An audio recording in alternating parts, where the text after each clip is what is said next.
le ho messe? Oh, erano qua. Erano qua, dove le ho messe? Oh, ciao a tutti, bentrovati, un saluto a tutti i tissesi, ma soprattutto un saluto speciale ai bambini. Io stavo cercando le parole. Sì, avevo messo da parte delle parole per raccontarvi di questo nuovo progetto. E siccome le parole non le trovo, mi toccherà improvvisare. Il nuovo progetto del quale vi voglio parlare si intitola Con noi. E che cos'è? Con noi costruire un nuovo noi. E cosa vuol dire? In un'epoca nella quale siamo tutti isolati, separati, individualisti, l'idea che la cultura, la poesia, la lingua sarda e l'arte possano contribuire a costruire una nuova idea di comunità è un'idea che ci è piaciuta molto.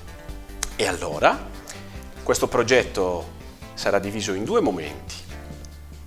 Una prima parte è quella con la quale realizzeremo dei video che metteremo a disposizione di tutti voi.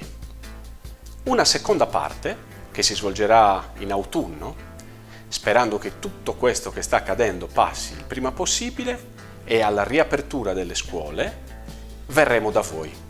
Eh sì, mi rivolgo proprio a voi bambini. Verremo da voi a scuola e continueremo a parlarvi e a raccontarvi ciò che abbiamo iniziato a dirvi in questi video.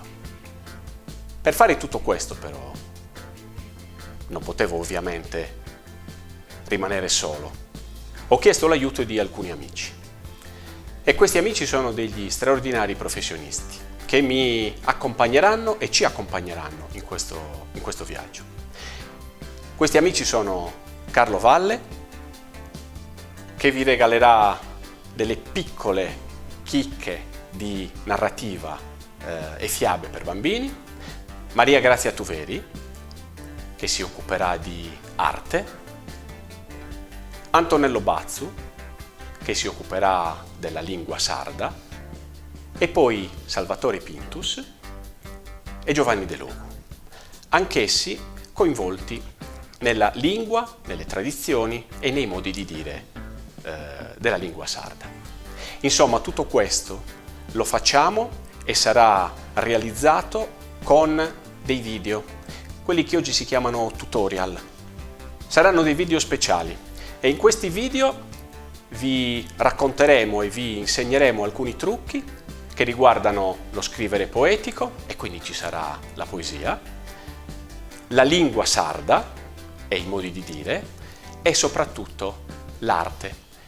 Vi insegneremo alcuni trucchi per trasformare delle cose brutte, sporche, la plastica, gli scarti, i rifiuti in meravigliosi oggetti d'arte.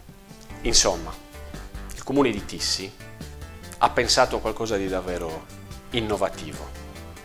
E allora vi aspettiamo per darci una mano a costruire tutti insieme una nuova idea di comunità e quindi un nuovo noi.